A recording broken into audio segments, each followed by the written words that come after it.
Welcome to Season 5 of the Long-Winded One podcast. Listen as we showcase original work from top Royal Road authors read by professional voice actors. Hear interviews from your favourite lit RPG and game lit authors. Lastly, listen as the Long-Winded One tries his hand at his first ever lit RPG novel, The Four Treasures. Excerpt of A Soldier's Life, written by Alwaysrollsaone, read by Jonathan Waters. 3 legionaries guarded the entrance of the cave. Inside, the men were all working to process the griffin. One man was sorting feathers, another cleaned the talons and teeth, and another cut meat into thin strips to smoke them into jerky. As I looked around, a feather pillow hit me in the face, and I caught it before it hit the floor. "He is back!" yelled my attacker. It was Lucian, the horsemaster. The soldiers parted to let me reach Castile and one of her lieutenants. The expectant soldiers watched as I approached. I placed the pillow on the ground and materialized the egg on top from my dimensional storage. Cheers erupted, echoing in the cave. I felt like the hero returning from the war when all I did was climb a summit. Lucian was behind me and whispered, "The pillow was for you, dolt. Griffin down feathers, already boiled and dried by Mage Castile." Mage Castile picked up the egg and held it to her ear, listening. Everyone went silent in anticipation. A moment later, she announced, "It is alive." More cheers. Lucian mumbled, "Would have made a good omelette, though." Delmar snapped at him. "Expensive omelette, horsemaster. That egg is good for at least 2,500 gold on the open market to a griffin tamer." "Good mounts should remain on the ground," the horsemaster retorted. Delmar gave him a hard stare and then said, "Agreed." They both laughed. Castile looked at me. "You did well, Eric. Go see Adrian for a bonus." She waved to the corner of the cave. "Take the pillow. Another reward the men granted you." She smiled suspiciously. I approached Adrian at a flat stone, being used as a table with the potion racks and coin trays in front of him. He opened the ledger and looked up. "Eric, you have a bonus here from Mage Castile. 2 large silver." He took 2 large pieces of silver and handed them to me. I was a little stunned. The egg was so valuable, yet all I got was 20 silver. Seeing my disbelief, he smiled. "Once the griffin parts are sold, you will get another bonus." He checked the ledger. "Probably 3 gold. Don't look surprised. The Empire only lets Mage Castile keep 10% of the harvest. She will give half of what she gets to the Legion members. That is after she resupplies the potions. Most mage commanders give nothing to their soldiers, so be happy. That pillow you are holding," he pointed, "that is a griffin feather-down pillow. Worth a gold on its own." I felt the pillow, and it was soft, and the case was silky smooth. As I felt it up, Adrian chuckled. "The men voted to give you the pillow because they said you moan and groan all the time.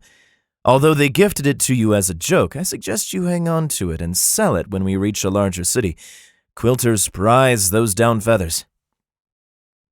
I flushed in mild embarrassment, but I would lug the 3-pound pillow with me if it was worth a gold coin. That was why I guessed no one wanted it. 3 pounds was a lot of weight to carry out of the mountains. "Go get something to eat," Adrian said, smiling ruefully. "You are going to need it. Mage Castile wants you in the dungeon party. Put the potions in these trays back into your dimensional storage." My thoughts jolted. Dungeon party? Why me? I walked to someone cooking skewered chunks of griffin flesh over red coals. He handed me 2 of the sticks, and I started eating. The meat was amazing, and it took my mind off the dungeon problem.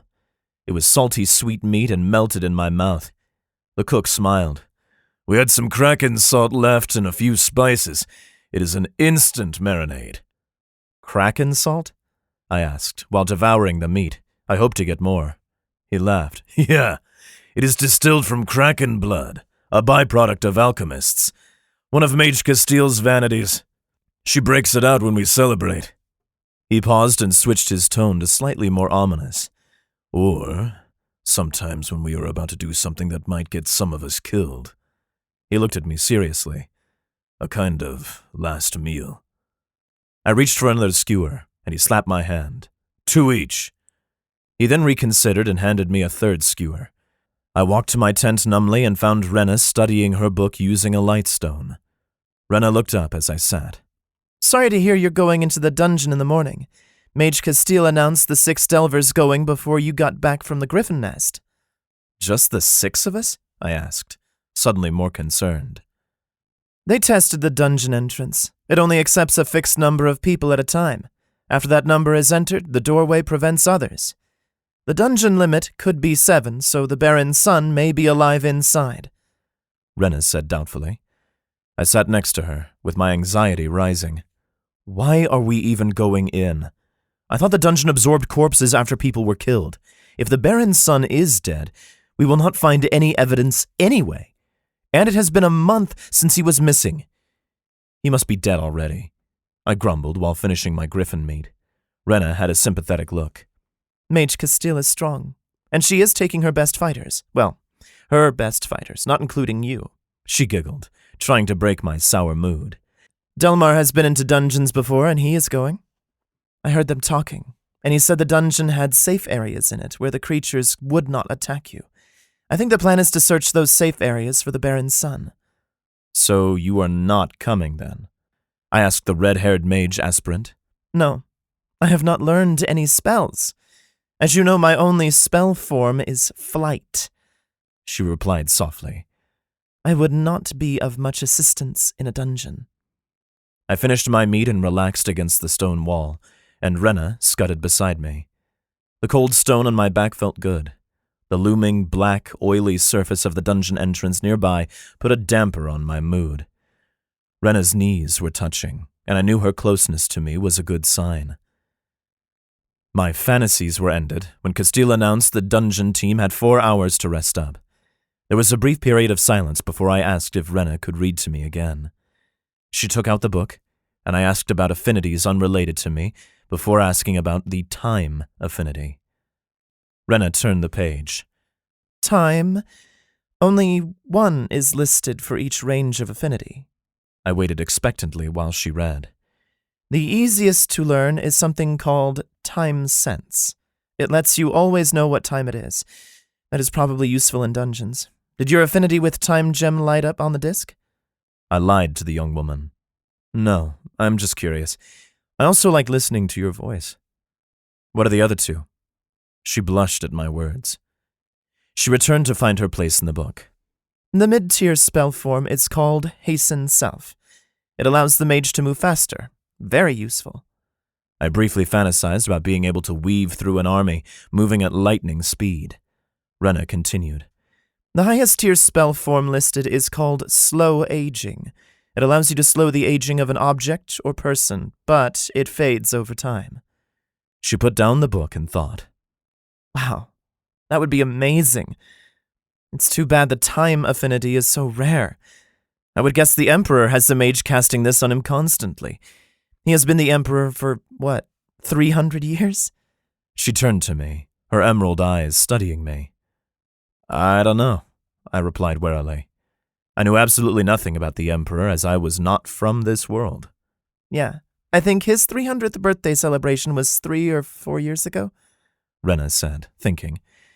I've never seen him in person. She softened her voice. I am meeting his 11th son after I form all 5 of my spell form abilities. We are to be married.